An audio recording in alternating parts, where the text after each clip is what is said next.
ഉഫ്, ഛേ, ഓ എത്ര കഷ്ടപ്പെട്ടിട്ടാന്ന് പറയും ഞാൻ ആ വീഡിയോ എടുത്തിട്ടുണ്ടായിരുന്നു. നിങ്ങൾ ഇതൊന്നും കേൾക്കണം. അതിൻ്റെ സ്ക്രിപ്റ്റിങ്ങും എഡിറ്റിങ്ങും ഒക്കെ ടോപ്പായിട്ട് ഞാൻ ചെയ്തിട്ടുണ്ടായിരുന്നു. പക്ഷേ വീഡിയോ റീച്ച് ആയില്ല.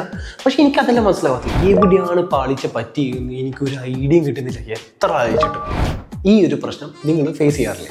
എന്നാൽ ഇതിനെ പറ്റിയുള്ള കിടിലൻ സൊല്യൂഷൻ ഇൻസ്റ്റാഗ്രാമിൻ്റെ അകത്ത് തന്നെ ഉണ്ട്. പല ആൾക്കാർക്ക് അതറിയില്ല. വീഡിയോ സേവ് ചെയ്തേക്കും, മറക്കണ്ട, ഞാൻ പറഞ്ഞുതരാം. അപ്പോൾ അതിൻ്റെ സൊല്യൂഷൻ്റെ പേരാണ് റിട്ടൻഷൻ ഗ്രാഫ്. അത് പല ആൾക്കാരും നോക്കാറില്ല.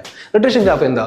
നമ്മുടെ ഓഡിയൻസ് എത്ര percentage of audience towards the end of the video കണ്ടിരുന്നു. അതാണ് റിട്ടൻഷൻ ഗ്രാഫിൻ്റെ അർത്ഥം. അത് എത്രത്തോളം ബെറ്റർ ആവുന്നുണ്ടോ വീഡിയോ റീച്ച് ആവാനുള്ള ചാൻസസും വളരെ കൂടുതലാണ്. അപ്പോൾ റിട്ടൻഷൻ ഗ്രാഫ് എങ്ങനെ തിരിച്ചറിയുക എന്നുള്ള കാര്യം ഞാൻ പറഞ്ഞുതരാം. ഫസ്റ്റ് വൺ, ഇതേപോലെയാണ് നിങ്ങളുടെ വീഡിയോയിലെ റിട്ടൻഷൻ ഗ്രാഫ് എങ്കിൽ ബാഡ് ഹുക്ക് എന്നാണ് അതിൻ്റെ അർത്ഥം. അപ്പോൾ ഹുക്കിൽ ചേഞ്ച് വരുത്താം. സെക്കൻഡ് വൺ, ഇതേപോലെ ഒന്ന് അവസാനം എത്തുമ്പോൾ താഴ്ച വന്നു കഴിഞ്ഞാൽ അവിടെയാണ് CTA പ്രശ്നം എന്നാണ് അത് കാണിക്കുന്നത്. അതായത് ലാസ്റ്റ് എന്തോ പാളിച്ച പറ്റിക്കുന്നത്. ഇനി തേർഡ് വൺ, ഇങ്ങനെ വന്ന് മൊത്തത്തിൽ ഇത് പോയാണെങ്കിൽ കണ്ടന്റ് മൊത്തം പ്രശ്നം എന്നാണ് അതിൻ്റെ അർത്ഥം. ഇനി നല്ലൊരു ഗ്രാഫ് എങ്ങനെ തിരിച്ചറിയും?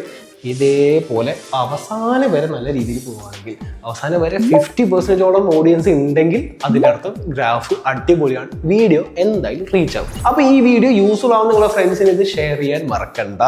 പിന്നെ സേവ് എന്തായാലും നിങ്ങൾ ആദ്യം ചെയ്തിട്ടില്ലേ? ഓക്കെ, അപ്പോൾ ഫോളോയും ചെയ്യാൻ മറക്കണ്ട കേട്ടോ.